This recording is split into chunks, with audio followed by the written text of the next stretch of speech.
Today, collisions in Cambridge, another incident along a street near where there was a fatal pedestrian crash just yesterday. Also ahead, eyeing up a date to hit the slopes. Chicopee prepares to open after one of the snowiest starts we've had to the season in years. And meet some future TV hosts. A Waterloo elementary school class brings their assignment into our studios. This is CTV News at 5.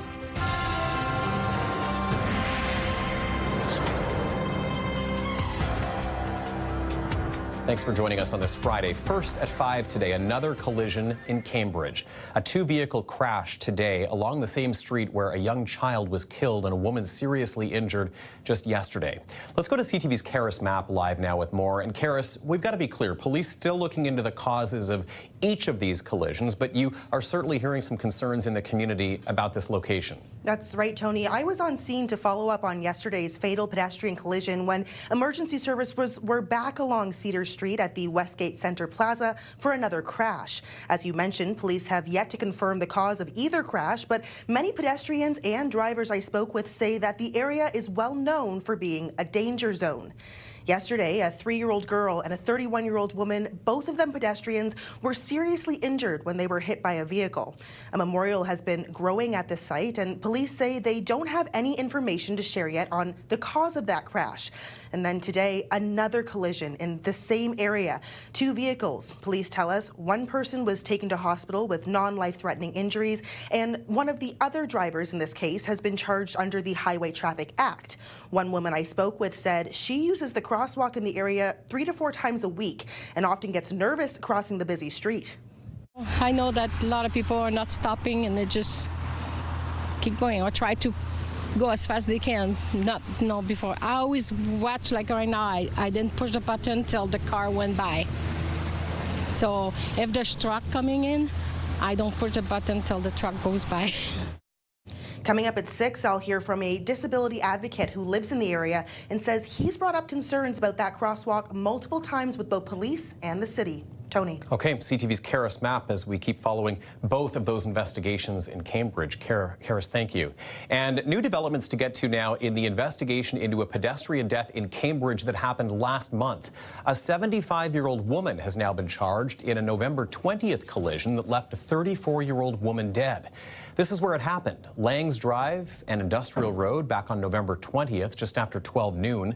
Initially, the pedestrian was taken to the hospital with serious injuries and was later pronounced dead. The driver of the vehicle involved has now been charged with careless driving causing death, and a court date has been scheduled for November. Well, a hard no today from Premier Doug Ford to putting U.S. wines and liquors back on LCBO shelves. A few days ago, the opposition parties suggested the province sell the $80 million inventory that it's been sitting on since the trade war with the U.S. heated up, and then donate the sales proceeds to food banks. Manitoba, PEI, Nova Scotia, Newfoundland and Labrador have been selling some of their U.S. alcohol for charity. Premier Ford today shutting the idea right down. Well, we aren't going to do that. This is President Trump that's trying to attack our economy. He's trying to take jobs.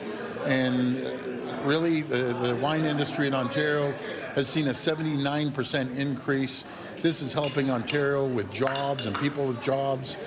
And until he makes a deal, a fair deal for Canada and Ontario, the answer is absolutely not.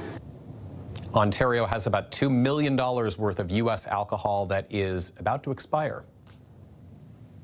All right, musical chairs week continues it does. Here at CTV. Glad to be joining you on the 5, and Leanne's got our weather forecast today. Yeah. Chilly afternoon, because if you hit the wind at just the right spot, boy oh boy, you felt it. I know, and the temperatures weren't that much, cooler than what we've been seeing, but it's the wind speeds gusting upwards of about 50 kilometers an hour. You notice it when you step outside. Sure do. You need that extra layer. Yeah, you do. Let's take a look at the current conditions this hour. -3 in Waterloo region. -4 through London, -2 in the extreme southwest of Windsor, through Sarnia and Goderich as well, but with that wind chill. It's feeling cooler, feeling closer to -8. And we were feeling into the minus double digits earlier this afternoon as well. So that's that wind chill that we're talking about. That's playing a big factor. Okay, a couple of snow squall watches in place to tell you about. Areas in the yellow. This is for heading into the weekend. We're going to talk all about this in the full forecast, but we're expecting some squalls to build off of Lake Huron and Georgian Bay. So if you're north of Waterloo region, you're likely going to notice that over the next 24 hours. Let's take a live look outside for now, though, from downtown Stratford. Gorgeous night to get out, enjoy some food. I know Stratford is known for all the good restaurants They've there. got some great eateries in the festival city, that's for sure. Now, here's what you need to know, because speaking of food, Leanne, I know you're a great cookie maker. I love baking. You brought some in today, and I've been so busy I haven't tried any yet.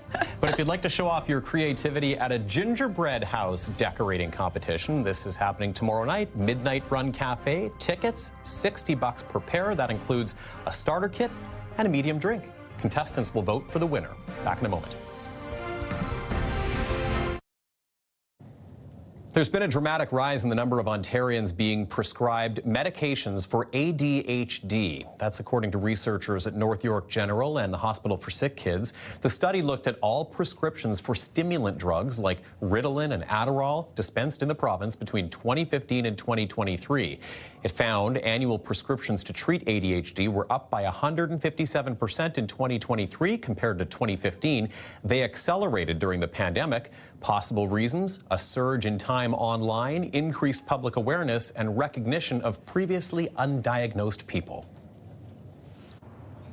Now, of course, this time of year is when we're all out and about enjoying the holiday season. That brings delicious treats, holiday parties, of course, some drinks, and we need to take care of our dental health. Our oral hygiene plays such an important role in our overall health, and here to talk about it is Dr. Mandeep Johal. Dr. Johal, thank you for being here and talking about all of the needs we have in December and what people can do to make sure they're upkeeping their mouth.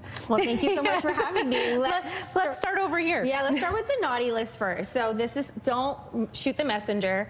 Dark drinks like your wines, your hot lattes, or summer, or Christmas drinks. They're gonna stain your teeth, okay? They're gonna weaken the enamel and stain your teeth. Bubbly, champagne, also carbonated water is going to do the same thing. Try to drink water in between as much as you can, and if you can't, use straws. Love straws. Okay. Then we're gonna go to the holiday treats. Dentists are already busy enough as it is, so please try to stay away from things that are going to break your teeth, like the sticky toffees, the nuts, candy canes. This stuff is sitting on your teeth for so long, has a higher chance of breaking it. So much sugar. Popcorn, oh my goodness, it should come with a dentist card on it every time. But you got options. You got nice chocolates that are easy, soft to eat. Have some gum, sugar-free gum that can also help you throughout the holidays. So is it finding what you love, but then also finding alternatives that aren't so harsh on your teeth? Exactly. Okay, so keep finding it a nice simple. balance. You can there. still have fun. Yes. Just don't sip on your wine and your lattes all day long. That's all I ask. Okay, fair enough. Break it up in between. Maybe brush your teeth in between. Well, here's the thing. If you're going to brush your teeth, please wait at least 30 minutes to brush your teeth, because your enamel's already so weak, you don't want to wear away your enamel. Okay, great tip there. All right, let's talk about the oral reset for the season. How can people get back into a good routine? So I'm hoping everybody already had a good routine already, and if you don't, you want to use products that are going to protect your teeth for at least 12 hours long. So like this product right here, like Colgate, what it will do, I love this. It strengthens your enamel, which you need when you're going to have all this type of food, and it also reduces the amount of plaque you're going to have, and it also helps strengthen your gums. So start off right and start the year off right as well, so that you're not just worried and cramming during the holidays. Now let's go back to another reset. So with routines, should people be brushing their teeth more than once a day? Should they be flossing more than once a day? What's your suggestion? I would say, you know what, we're already so busy enough with the holidays as it is. The most I can ask is please brush and floss your teeth before you go to bed. I know we're going to be partying Christmas, and our schedules are all thrown off, so just if you can do that before you go to bed is the best. Sip water throughout the day to help keep the teeth clean, increase that pH. That would be really helpful. And what are some dental hacks that people can do? Oh, cheese is great. So one thing I always recommend with my kids if we're at Christmas parties and stuff is I always try to incorporate some cheese, because we snack a lot and we shouldn't really be snacking as much. So have cheese, because that really helps to neutralize the pH. And the other thing is, if you're going to have sweets, have it with your meals. Okay. Always have it with your meals. Okay, and why is that? Well, because if you're eating a big meal, your body's already producing a lot of saliva, and then when you do introduce the sweet, the body can easily neutralize that pH really quick. Plus, it's really good for your overall body health and regulating your sugar. Fantastic. And as we wrap up here, how are we going to close out for the season? What's your message to our viewers taking care of their teeth at home? Have fun, enjoy the holidays, but please also take care of your teeth, because come January, you should definitely be visiting your dentist. But just make it easy on everybody and just have a really good routine established. Great tips indeed. Thank you, Dr. Jo Hall. Thank you so much. And thank you, Ashley. And the Kitchener-Waterloo Christmas Market happens Sunday, 11 to 4 at the Albert McCormick Community Centre. Back in a moment. Holiday set decoration provided by Royal City Nursery.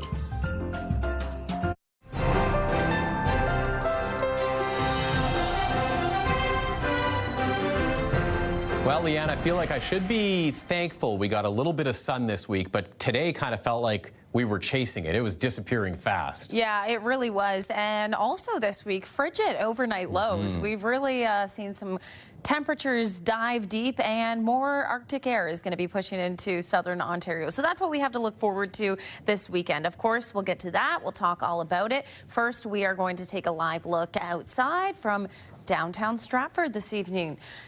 Gorgeous downtown area to get out, go for a walk, even maybe along the Avon River. Beautiful, especially in the winter when you see all the Christmas lights there in the festival city. Looks like a nice night to do it. You got to bundle up if you're heading out there, though, because temperatures, although not that low, are actually feeling a lot cooler than what we've been used to. That's because of that wind chill that we've been seeing throughout the day today. First, we're going to talk about some snow squall watches in place. Communities like Listowel, Mount Forest, anyone along Georgian Bay or the north shores of Lake Huron, expecting to see some snow squalls this weekend. So this is in place overnight tonight into tomorrow. 20 to 40 centimeters of accumulation. We know that travel, of course, can be hazardous, especially if you're driving north of Waterloo region into Saturday, with wind speeds gusting upwards of about 60 kilometers an hour. Here's how things play out condition-wise. There's the lake effect snowfall that we're seeing move in over Georgian Bay and Lake Huron. It will impact us here in KW as well as through London and along that 401 corridor. Expecting to see some flurries and a little bit of accumulation as well, looking at 2 to 5 centimeters here locally over the course of Saturday. However, we will get some breaks from that snowfall too. Cloudy skies, the sunshine will try to peek out, but it will arrive by Sunday. Temperature-wise right now sitting at -3 in Waterloo region, feeling closer to -9 when you factor in the wind chill. Many communities feeling into the minus double digits too when we factor in that wind chill. Okay, daytime high today was that -3, so that's as warm as it got. Overnight low, -17, and that is well below seasonal for this time of year. That's a pattern that we've seen throughout the course of this week. So we've dealt with some very cold overnight lows. Tonight, though, things warm up to -8. It'll feel like -14 when we factor in the wind chill. The flurries will begin in the overnight hours, likely around 1 or 2 o'clock in the morning. Tomorrow, -6, the daytime high, feeling closer to -16 when we are waking up with wind speeds gusting upwards of about 50 kilometers an hour. Keep that in mind for the blowing snow, of course, as we're making our way out for our weekend outdoor adventures. By Sunday, this is that extreme cold I was talking about. -10 will be the daytime high with an overnight low of -19, but likely going to see plenty of sunshine that day with some flurries in the morning that should taper off through the day and just in time for more snowfall to arrive by Monday. Tony. All right, we'll get through that frosty weekend first. Thank you, Leanne. Okay, now the moment I know a lot of students have been waiting for. We've had some special visitors here at CTV this week. Students from Edna Stabler Public School in Waterloo. They've been working on their public speaking by creating their own news programs in their classrooms. Well, the grade 5 and 6 students had a chance to come into our studios in 2 separate groups this week, taking some tours, finding out how we work as a team to gather stories, report the news and weather, and of course host live shows. The students had a chance to see our sets, cameras, editing areas, and meet everybody involved. I was so excited, wondering what's going to be here, what could you do here for fun activities, and how many cameras would there be, and how would they know like what to do, like what camera name is. And I found out today. I've liked most about is presenting my newsroom, where I was presenting my sports news, and I was able to memorize my lines, and I think I did good, hopefully. And we're now learning about like fake news and how to spot in good news, whether they're true or not. I feel great on being this field trip, and honestly, it's really cool being in a news station. Well, now we want to show you some work they did while they were here. Here are a couple of videos they put themselves together with our production team. Good evening, Victor here reporting you weather live from CTV News. Today in Kitchener, Waterloo, it is currently -5 degrees, yet it feels like -12 degrees. Tonight there will be a low of -15 degrees. I recommend wearing something warm if you end up getting out there. This weather report is proudly sponsored by Ryerson Co. Thank you for tuning in and have a Merry Christmas. And now, onto your traffic report.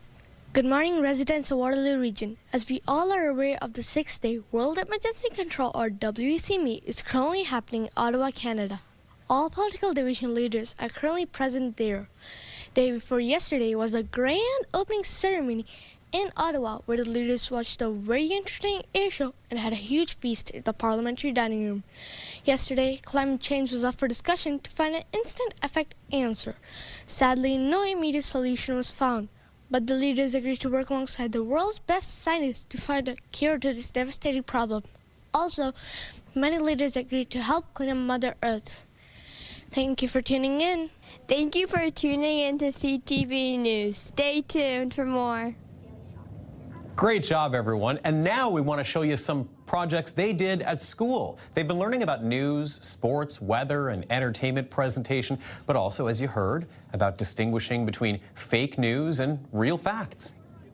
Driving accidents have increased 20% in the past 10 years due to more drivers being distracted by their electronic devices. The people being hit are between the ages 10 to 28. Now I'm going to show you an interactive graph. In 2015 to 2016, it's been 1 hit per month in Ontario. Since the leaders have agreed to contribute 10 to 30% of their budget on climate change, this is a worrying sight for the other 4 topics. Thank you, James. Well, folks, this concludes the latest WEC updates. Hello there, reporter now here to tell you about the big race at Universal Track on June 15th. A race that will be remembered. A race where Noah Lyles went toe-to-toe against who? Against Usain Bolt. Now let's hear from Oliver, the Jays' #1 fan. What do you think could help them win tonight, Oliver? Well, I honestly think just staying positive and playing how we always do would take us every step of the way. Lastly, how do you feel about tonight's game? I have been a faithful Jays fan since I was 7 years old. I'm in awe that they have made it this far. Well, this will be an intense game, folks. Thanks, Oliver. Over to you, Isabel. Thank you for tuning in to NFM News. And our thanks to teacher Sarah Craig and all of those students from Edna Stabler Public School. It was a pleasure to have you here. All the best to anyone who goes into broadcasting. All right, the Grinch is coming to the St. Jacobs Farmers Market tomorrow, but it's to help make it a happy holiday. A food and toy drive from 7:30 till 3:30. Back in a moment. It's time to build a toy mountain. Make this holiday season merry for so many kids. Bring new unwrapped toys to your local Canadian Tire. All in support of the Salvation Army. We'll be collecting donations from November 19th to December 24th. With all donations helping families right here in our community.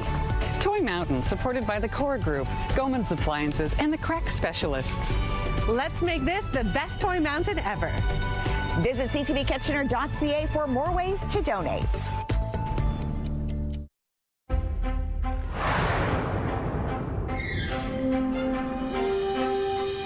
Our final 5 stories begin with one of the best starts in decades for a local ski hill. Chicopee will open before Christmas thanks to an already snowy season. It's the best start in 75 years for snowmaking. Boots, helmets, skis, and snowboards are ready to be rented out for the 91st season. The only thing standing in the way of people hitting the slopes December 20th, which is the planned opening date, is some lingering construction in the area. Front stairs, drainage at the bottom of the hill. You'll notice people still putting pipe in, and we got to get excavators off the hill. Some of the rest of the repairs we've had to halt just because winter's here. Spencer Turcott brings us the full story at 6. Happening tonight in Stratford, the official launch of Lights on Stratford. This is the 6th year of the International Light Art Exhibition. It runs for 6 weeks into February and hosts a number of different installations from around the world. The official launch, 6 o'clock tonight in Market Square, where earlier today a crew was busy setting up the largest display called Chronoharp. CTV's Jeff Pickle tells us all about it coming up at 6. Another school board shakeup. The Toronto District School Board's Director of Education, Clayton Latouche, is out.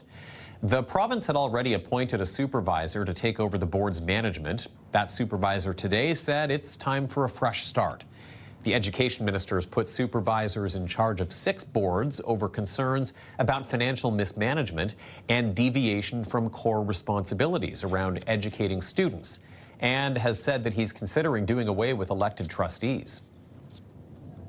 The first phase of a rail network that will eventually allow passengers to travel from Toronto to Montreal in 3 hours was announced today. The trains will travel at speeds of up to 300 kilometers an hour. This morning, the transport minister said the new Alto high-speed rail project will connect Montreal and Ottawa first. The government says it chose that stretch in part because it's a relatively straight route. Trains cannot move as quickly on turns. Construction is scheduled to begin in 2029. Via rail routes between Quebec and Ontario will continue to operate once that project is done. And we are celebrating another addition to the CTV Toy Mountain in support of the Salvation Army. This morning, the great folks from Northfield Metal Products stopped by our studios and they brought us this big haul of toys. More than 100 of them packed into some boxes, and they also brought $440 in cash. Our colleague Sarge from Bounce Radio was there to greet them and help out. This is a prime example, by the way, of how local businesses have really been getting on board, helping to make sure that every child and teen across Waterloo Region has a gift on Christmas morning. So our huge thanks to the team at Northfield Metal Products, and we will be receiving another donation from the community in our studios with Leanne Evans coming up in the next half hour on CTV News at 6. But for now, that's going to do it for us. Thanks for joining us on CTV News at 5. We'll send things over to our team now at CTV National News for 5:30. See you in half an hour.